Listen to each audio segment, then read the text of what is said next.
Авантаж! Съдия, само рамо в рамо. Стига ми стискала!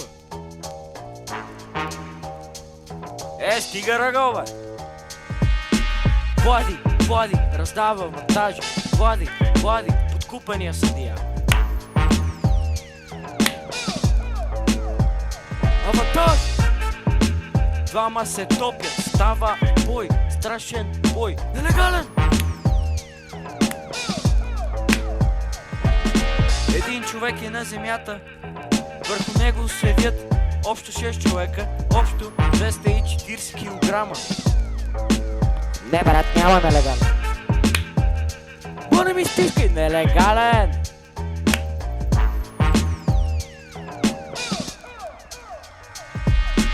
Ето, че дойде и нелегалния. Тук става много лошо. Нелегален. Когато дойде нелегален, трябва да се върне. Влади, подкупения съдия. Влади, подкупения съдия. Само рамо в рамо, бе. Влади! Биедоп.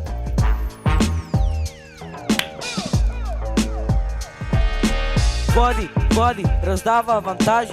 Влади, раздава авантажи. Влади, раздава авантажи. Няма фаул, бе, брат. Няма какъв фаул.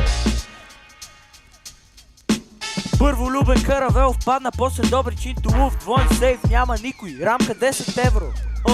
Кой ще я плаща, бе? Има прашни петна по топка на стената. Рамо, рамо. Влади, защо му е щупено шишето? Вале, защо няма ми химикалката?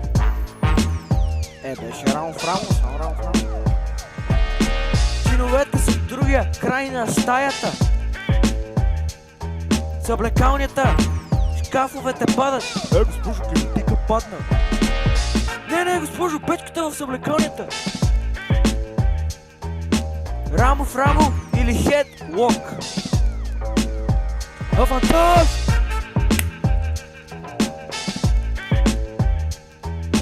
Ето, че чистачката отново влезна. Какво правите тук, момчета? Смърди! Много лошо смърди! Гръмнахме сапуна! Гръмнахме сапуна!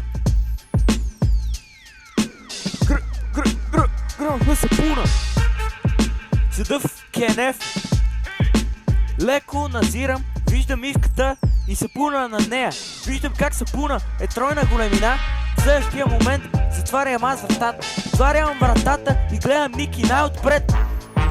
Цунами от сапун хвърчи към Никола. Балончите от пода. Подхлъзване за Ники. Пода, бе! Само паднах, момчета. Излизам, има езеро от вода, с сапун. Гледам, почват да бърчат, да чистят, мопа за прах, вече е за сапун. Почват с едно пълно салфетките по земята. Чистим.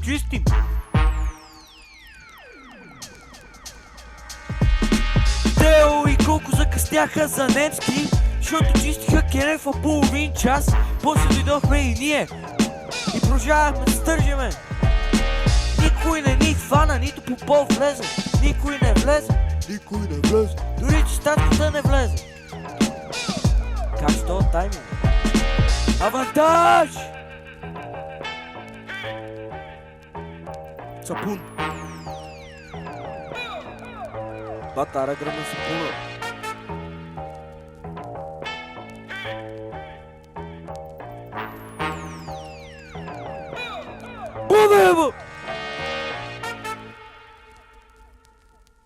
Ба, как гръмна този сапун.